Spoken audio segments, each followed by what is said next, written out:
And man, I gotta give you a shout out. You know, your 2020 demo reel is fire. I love it. Thank It's you. amazing, man.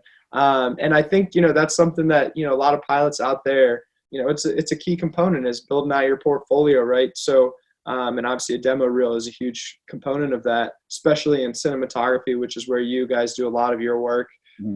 So tell us about, like, you know, any suggestions or recommendations you have for pilots out there that are trying to put together an effective, you know, eye-catching demo reel.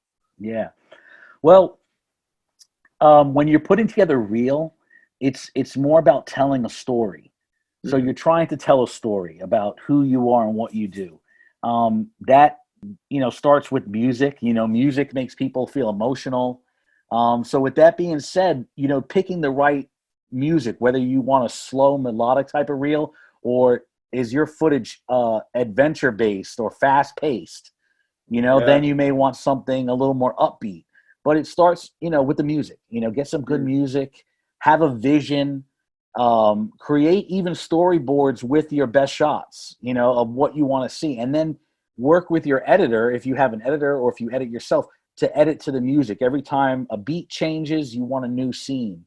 Yeah. But, you know, working with the reel, you want your most dynamic shots. You want a lot of motion. You know, I recommend, I mean, if you can have, you know, cars and people and anything that's showing motion, boats, you know, this is what is really cool to see. Things going on, you know, as you're flying, you know. But pick your most dynamic shots and the shots that are going to really wow people.